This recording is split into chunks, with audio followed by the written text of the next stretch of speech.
Kia ora koutou. Ngā mihi nui kia koutou mā. Yeah, so I'll talk and then I'll just point to Cat. Is that how we'll do it? Yes. Just demonstrating our partnership, how agile we are. Cat actually said that if we talked about standards and qualifications, we would have to lock the doors to keep you in the room. But I'll refer to something that Catherine said earlier, which is that it's about trust, and I'll refer to something that Brendan said, which is that it's about... How do I do this? What does that do? And that it's about opportunities. So the opportunities and the trust here is about the way the system works together, and about the opportunities to better meet industry needs and learner needs. And that's the exciting part of it, where we don't have to lock the doors. I don't know how to work this. No, not that one.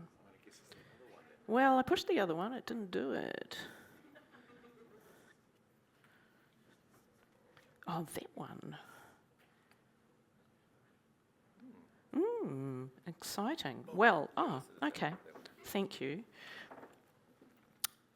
So yes, we're developing good practice guidance, and it's really about a change to the way that vocational learning and assessment's conceptualised and implemented in qualifications.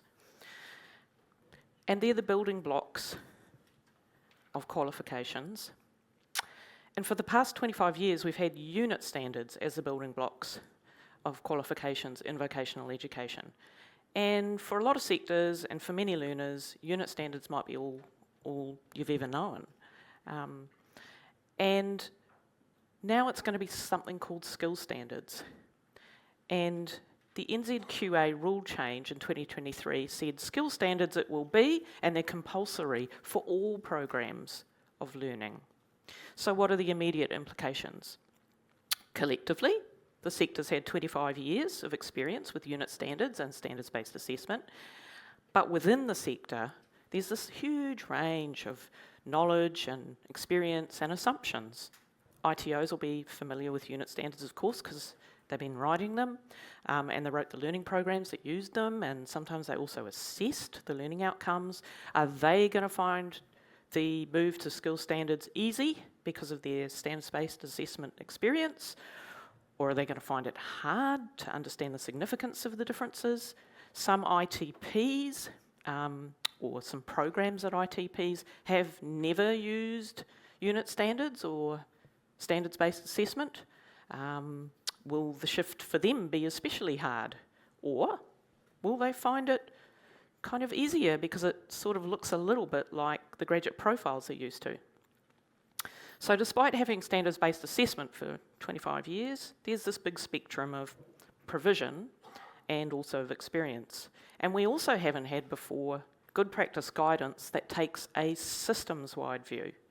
And it's an example of ConCOVE doing its job to connect up the parts of the vocational education sector. And it's an example of Waihanga Araro, the other partner here, doing its job as a standards-setting body with a leadership role. So, ROVE, the Review of Vocational Education. This cartoon really speaks to how I'm feeling a bit like somehow in all the confusion I aged.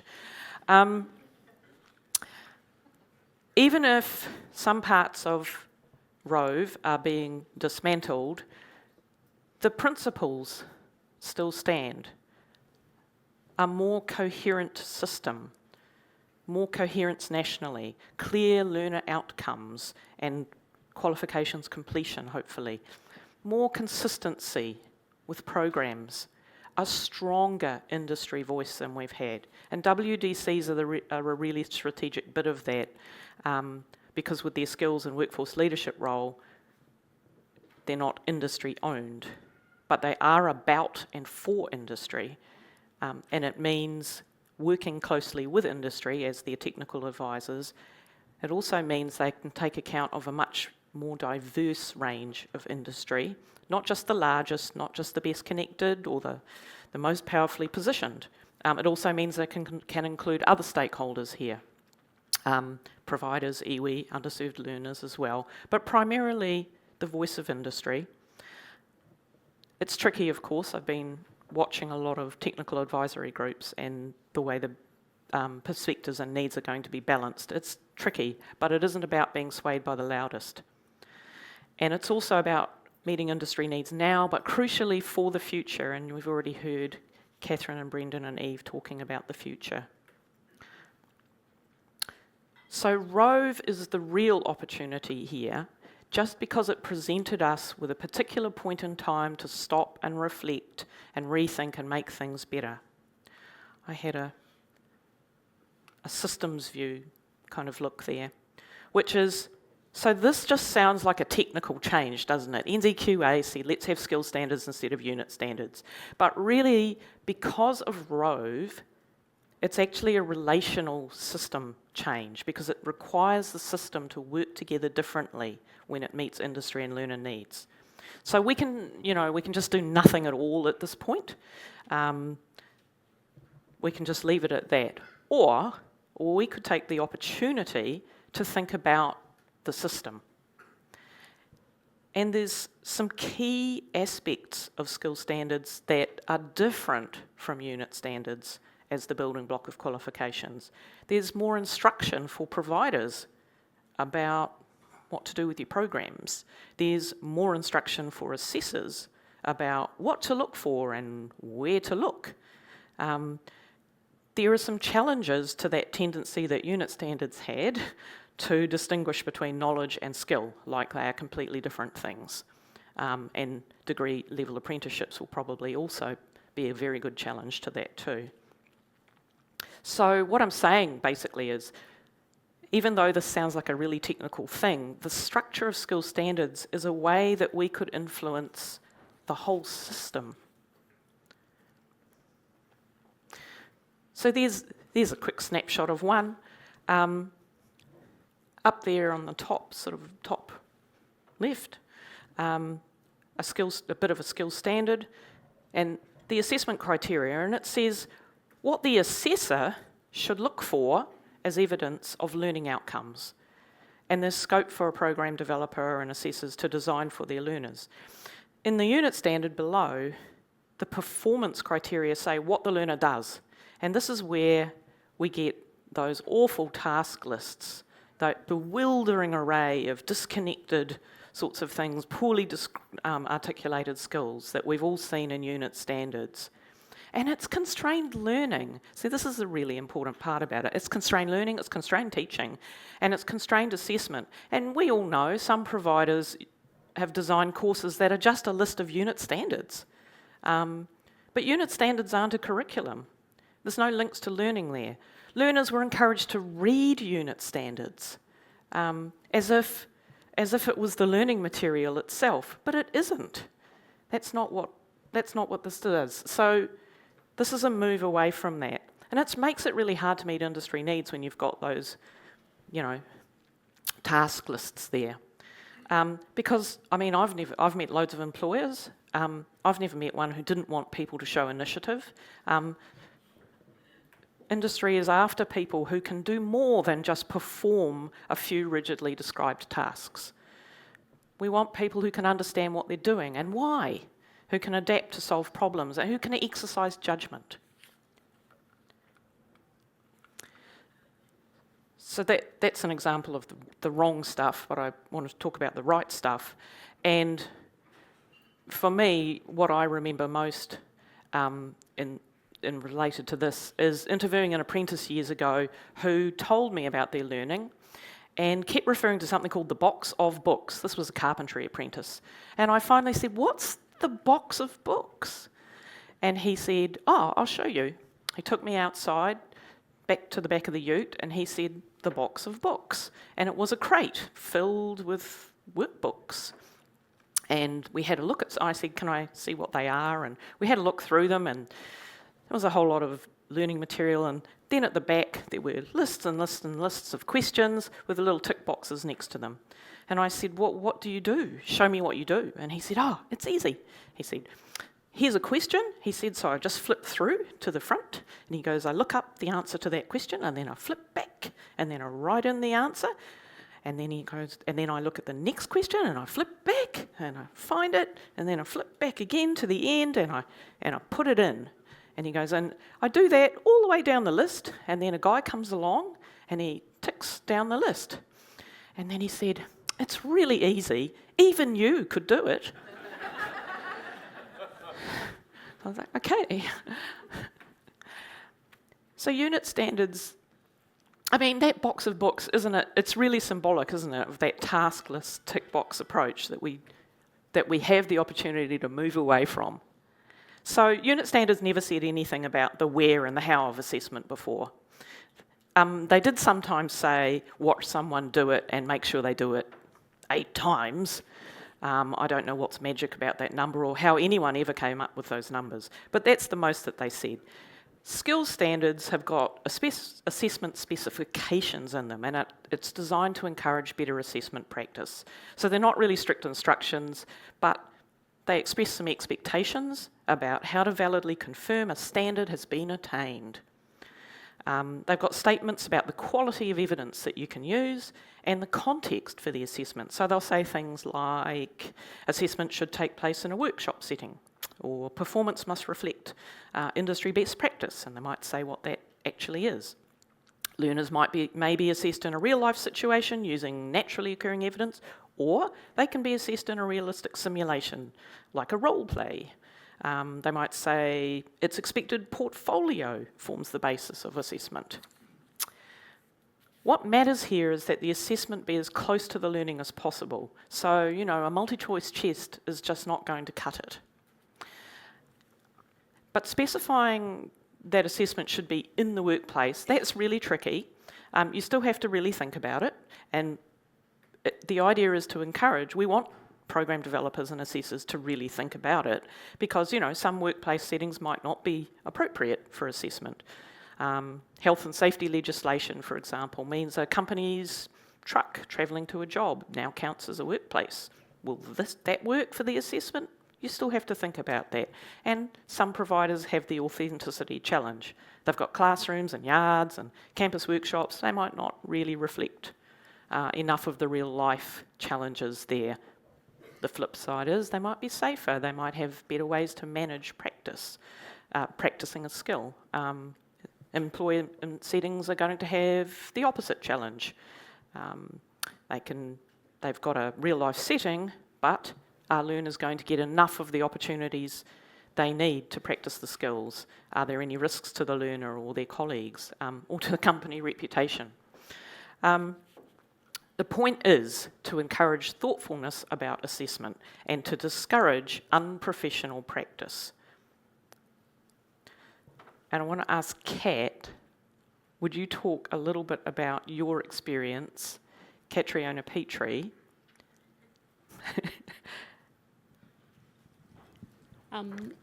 So I think now that Karen has taken one for the team and covered off the technical aspects of skill standards and unit standards, I think the opportunity is to pick up on that theme of what the difference is and what the opportunity is.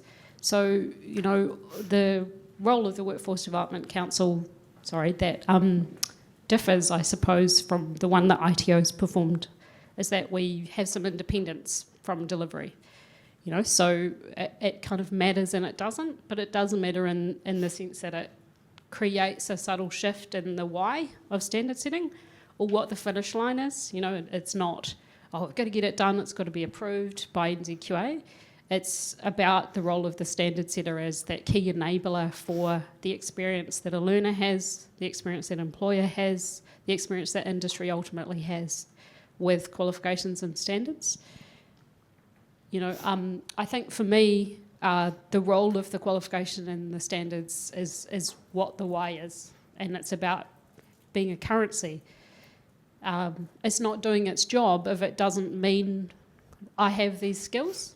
And the thing that sits at the centre of that is that that's a systems issue. So to touch on Catherine's thing, it's got to be set up to do that well. So each part of the system has to be performing at a really high level for an employer to go, this person has come to me with this qualification, and I know and accept that it means something, that it's currency, that it's significant. So what that kind of means is that the standards matter like a huge amount. You know, they're about how industry tells us what they need. They're about setting that consistency. They're about that framework and that enabler. But they also don't matter at all, because a perfect standard doesn't mean anything if the delivery isn't working, if there isn't access to that training and those skills and those right modes, or if there isn't equity in the way that people are achieving. So I guess my other reflection is, if you could leave with one thing, it's to spare a thought for the people in teams like mine and every other standard setter, you know, because the role of those developers is really difficult. You know, they're the person that facilitates making sure industry gets what they need. They're trying to make sure that it's enabling for providers. They're trying to think about every implication, every unintended consequence behind what has to happen.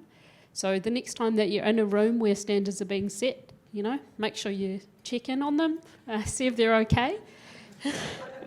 See, Michelle, thinking of you always. You know, so I think touching back again on what the opportunity is here is, you know, as the representative, I guess, of the standard setters and the WDCs, we're here to try and commit to doing standard setting better, and we're hoping that participating in this best practice project is the way to go. We are committed, and we want everyone to see this as an opportunity to think about how we work together and use this as a vehicle for, you know, thinking about how we can lift our performance and create that collaboration and empathy to make it really work for industry and for learners. Cool. Oh, that was your favourite slide. Sorry, I didn't even have it up when you spoke. But there you go. So, finally, what are we doing? Well, whatever it is, it's in 6 months flat. So, we're producing good practice guidance, and we can do it in 6 months flat because a lot of it is about the principles of good learning and teaching and assessment and assuring consistency. And we're doing it with the sector. So I always say good practice guidance, not best practice guidance, because I always think of best practice as being very, very prescriptive, very specific to a time and context, whereas the stuff we're working on still needs to be interpreted to the context. So we can have guidance, but you still have to do something with that. You still have to think. So our time frame is 6 months, but of course a qualification cycle is years, and we can't observe. Sorry, the way I said that makes it sound like I'm not excited. I'm very excited. But we can't observe a whole cycle. We can observe parts of the cycle, like the standards development part of it and the qualifications development part of it. But what we're doing is we're working with organisations in the sector, ITOs and other providers, standards developers. Mike will be working with you soon. And different kinds of providers as well. And so what we're doing is we're doing capability building workshops to think through the implications. What does this mean for you? And what that does is it helps us write the good practice guidance, because it means we can understand people's work conditions, their perspectives, what they need, what the implications are, what might change, and it helps us validate the guidance as we go. So basically, this is the opportunity to better connect vocational pedagogy and work practice and move it away from those lists of disconnected skills and tick box assessments. It's the chance to update, or really reflect and update, the previous work and remove all the weird ambiguity and all the weird redundancy and all the poor conception that's gone in there. And if we do this well, vocational education gets to be more rigorous and credible, and that's part of the wider project that probably everybody here subscribes to, which is about raising the esteem of vocational education. So this is much more than a technical change. This is about relationship changes. And every part of the system has to trust the other part of the system. So our toolkit It's really a toolkit, a suite of guides. Is designed to speak to every entity in the system with each guide. So, a guide for qualifications developers, a guide for assessors, a guide for program developers, and so on. But the real audience for each of these guides is whoever sits either side of that guide. Because it's really important that people, that teams and organisations understand what happens upstream, what the intentions were there. And it's really important that people understand what happens downstream of their work. Because it makes a difference then to how you do this. And the way I really think about this is to think about my husband, as always, who many of you know. And Andrew does lots of house renovation work. And he's done lots and lots of it over the years. And when he pulls apart a wall, his work's beautiful. It's really beautiful. He does great finishing work, but he does really thoughtful work all round. And when he pulls apart a wall or a floor or something else, he's always uncovering the work of somebody who did work before him.